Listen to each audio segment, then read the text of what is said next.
All right. Well, they say third time's a charm. We'll see if that's the case. I'm more of a first take kind of guy, but third go with this video because I've been having camera trouble all morning. For those of you that are longtime subscribers and viewers of my channel, welcome back. I've been gone a while, I'm aware. Between life and work and family, I've done very, very little fishing. In fact, I've got 1 day on the water since the beginning of December. Actually, since the beginning of November of last year. I've had 1 day on the water. It was a small tournament down at Lake Havasu that I won. So it was a good day on the water, but again, I apologize for lack of content. I've been really busy with other stuff. But this will be first and hopefully a good number of videos I can put out while I'm not working.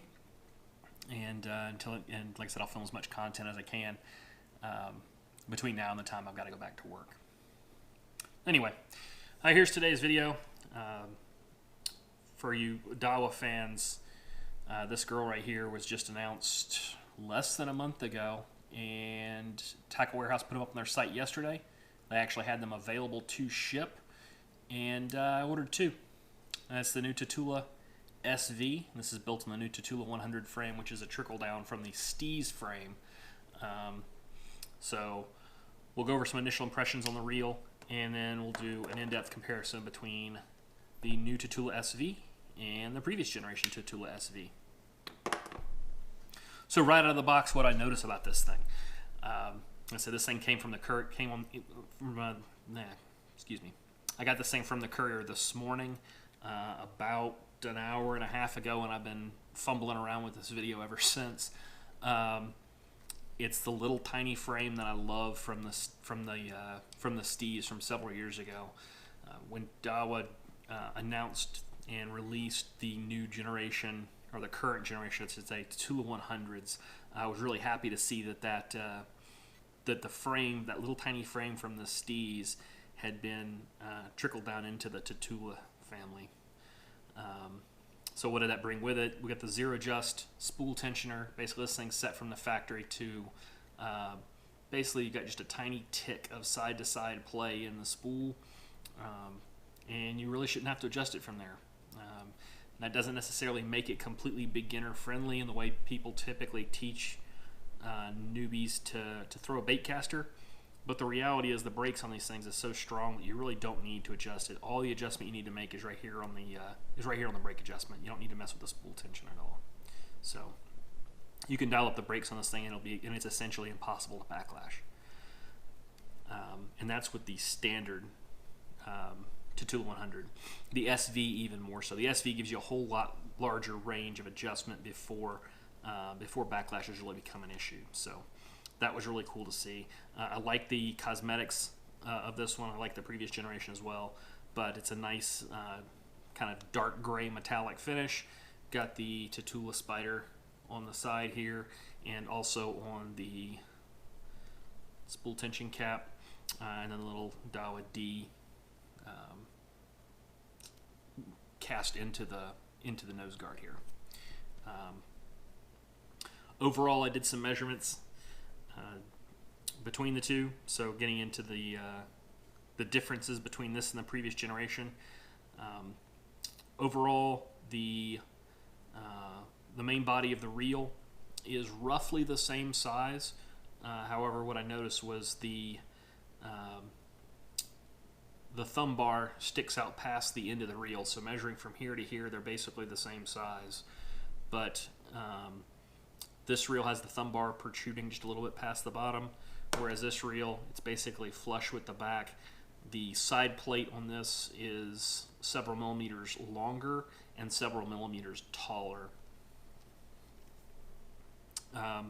They did manage to shave a ½ ounce, and I verified that with a scale. Shaved a ½ ounce off the new model compared to the previous model. Got this thing down under 7 ounces, so it's 6.7 ounces with no line on it. Cracking these things open. The spool on the newer model is they're the same width. However, the newer model is smaller in outside diameter, and then the intersection here is also smaller in diameter. They advertise the same spool capacity. I could do the math later and let you know whether or not the actual volume of the section here is the same or not, but they should be pretty darn close.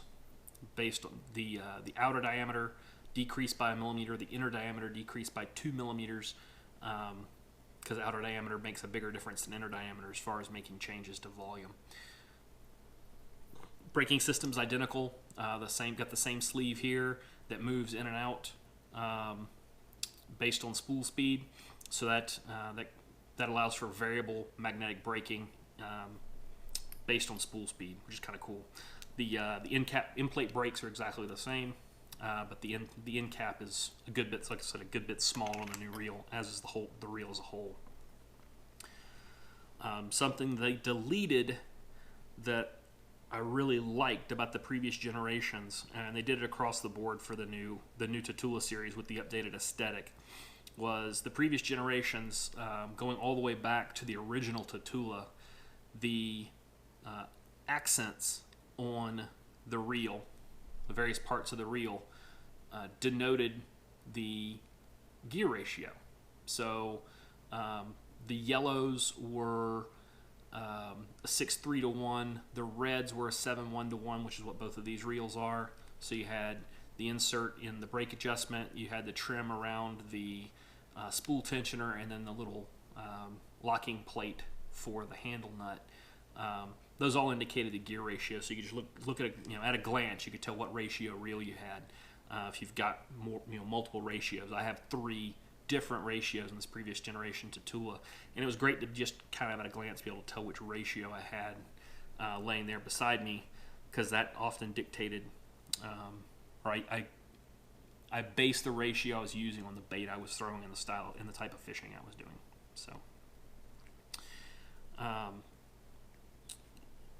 So most of the differences we've talked about so far are almost completely cosmetic.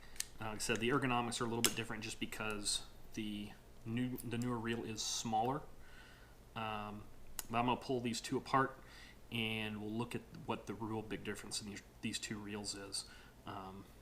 And then we'll get them back together and get some final thoughts. So stand by. All right, so I've got both reels apart here. If you want to see how these reels go together as far as the side plate handle assemblies and stuff like that, check out my video where I'm comparing the Tatula SV to the Zillion SV. I disassembled both of those reels on camera at that point. These two go together and come apart pretty much exactly the same.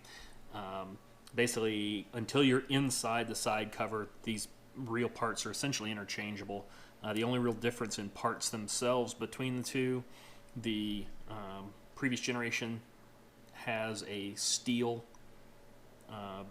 nut for the drag, and the new one has a brass nut for the drag. Otherwise, the two reels are essentially identical until you get inside the side plate.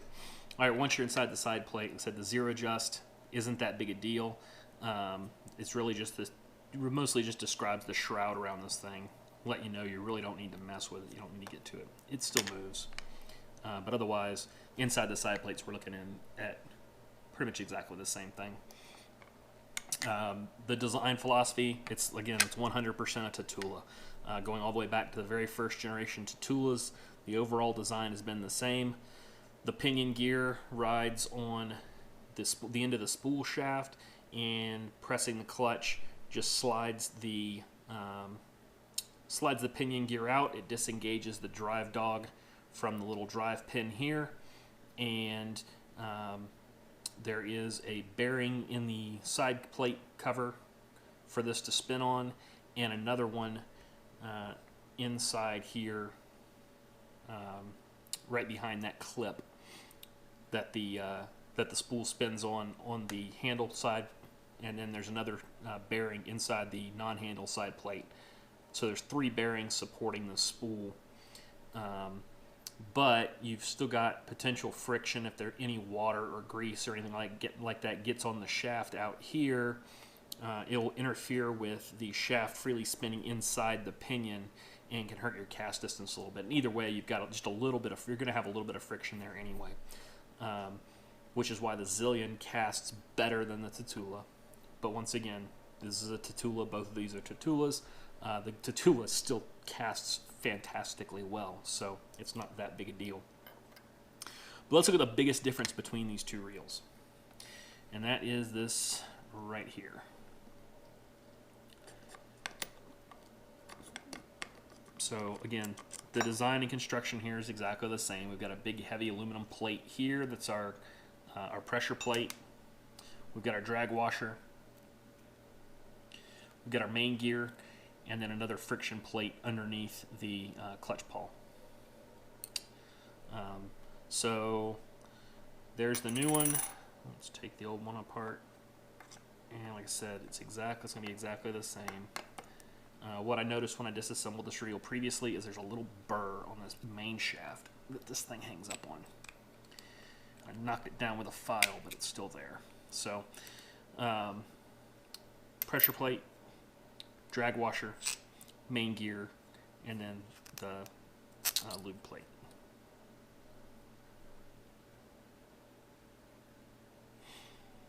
All right, so the biggest and most immediate difference between the two, this is the old gear.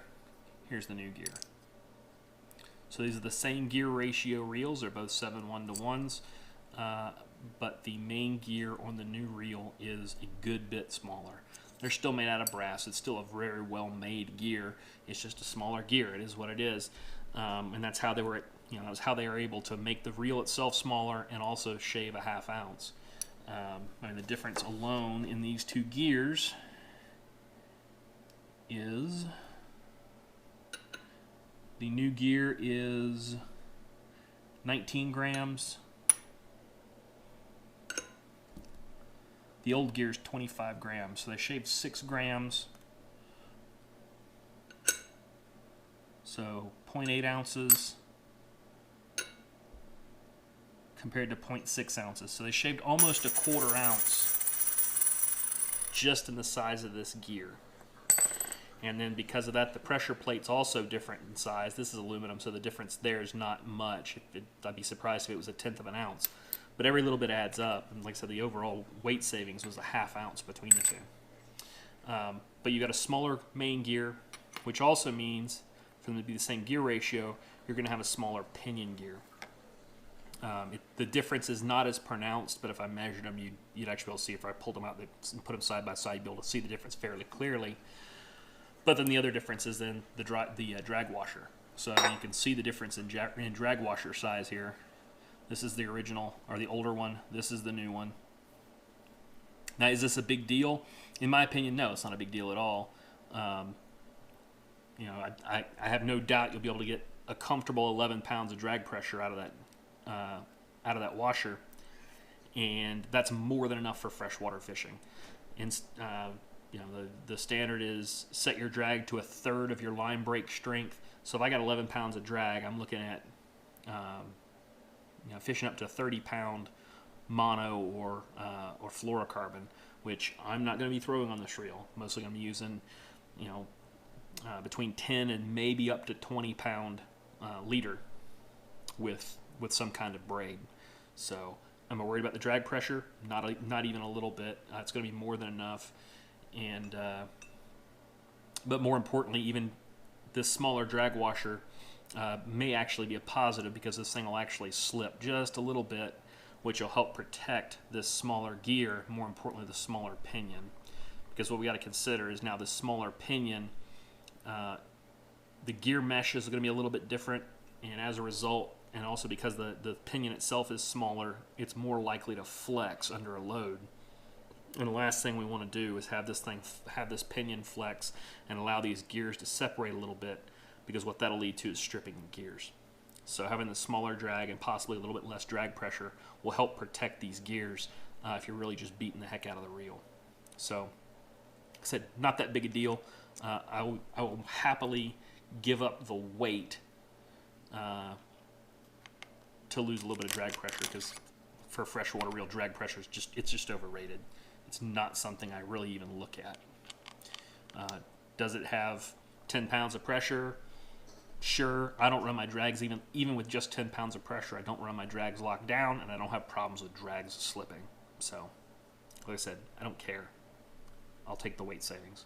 But anyway, that's the big difference in the guts of these reels. Is just the drag washer and the main gear and pinion gear. Otherwise, like I said, the design's exactly the same. Some of the parts are probably even interchangeable if I really wanted to sit here and swap them around. But that's really what the main difference is here. Let me throw these two back together, and we'll get to some final thoughts. All right, so what's the bottom line? Like I said, by all appearances, this is going to be a solid little reel. I haven't had any time on the water with it. I do have a decent amount of time on the water with the regular Tatula 100, as well as the Tatula Elite, which are all based off this frame, and a lot of time on the water with the Steez, which is the magnesium version of this frame. And those have all been great reels. I have no reason to believe that this one's going to be any less great. Is it a better reel than the previous generation? Who knows? Like I said, I don't have any time on the water with it yet. I don't have any reason to believe that it will be an inferior reel. I think the biggest thing it brings to the table compared to the previous generation reel is going to be it's a ½ ounce lighter. And it's smaller. So if you've got a little bit smaller hands, I don't, I've got huge hands. But if you've got a little bit smaller hands, then this reel might be absolutely perfect for you. They come in at exactly the same price point. And the fact that the previous generation Tatula CTs haven't gone on clearance anywhere leads me to believe they're going to keep making this reel. Even though the Tatula 100 is out, they've continued to make the Tatula CT, even though those reels are generally comparable, as far as being just a basic workhorse reel. With these two being at the same price point, I don't know how much longer we'll see this one stick around for that reason alone. What we may see is the previous generation come down 20 or 30 bucks, something like that. So you've got a less expensive option in a larger reel. If you've already got the previous generation Tatula SVs, the first Tatula SVs, and you're happy with them, in my opinion, there's absolutely no reason to go out and replace them with this reel. At that point, you're not going to see a massive leap up in quality. It's not like going from a Tatula up to a Zillion or up to a Steez. It's not this huge difference. In the grand scheme of things, like I said, it's a smaller reel. It's new. It's nice. But I think more than anything, it was Daiwa attempting to keep an SV in the Tatula lineup and kind of streamlining their production. Because I think overall we're going to see the CT frame reels get phased out sooner rather than later. So, if you're in the market for a new reel though, or you want to add to your arsenal, you need some more reels. I bought two of these. One, because I wanted to check them out, because I'm funny like that. I basically buy all the new reels at least one of all the new reels when they come out. But I'm short on reels. I've got way more rods right now than I have reels, so I needed some more reels. So, Tatula is a great workhorse reel. No reason to think these will be different. So just to balance out my rod and reel arsenal a little bit better, and kind of make up the deficit I've got on reels right now, I picked two of these up. The price was right, and I'm looking forward to getting them out on the water. So, if you got any comments or questions that I might be able to answer, so expect to follow up when I get this thing out on the water a little bit, and also expect to follow up as well, comparing the new Tatula SV to the Tatula 100. So there's a 60th anniversary Tatula 100. Kind of see what the differences are, and really mostly look at the braking system, what makes an SV reel an SV reel, and then also looking at the Coastal, which this has been out for a year now and nobody's talked about it for the most part. This is a Tatula SV 150, so it's built on the same size frame as this new Tatula SV. However, this is a 150 a 150 size spool in it. So it's much smaller diameter in the middle. It's actually a little bit bigger around the outside. So this thing should have significantly more line capacity than this one. And they advertise it as such. But basically, otherwise they're pretty much the same reel other than finish. And then also looking at the Tatula Elite, both the regular Tatula Elite and the Elite Pitch Flip, and kind of see what makes those reels, the Elites, special as well. So if you like the video, give it a thumbs up, share it with your friends, subscribe to my channel if you haven't already, and until next time, cheers and tight lines.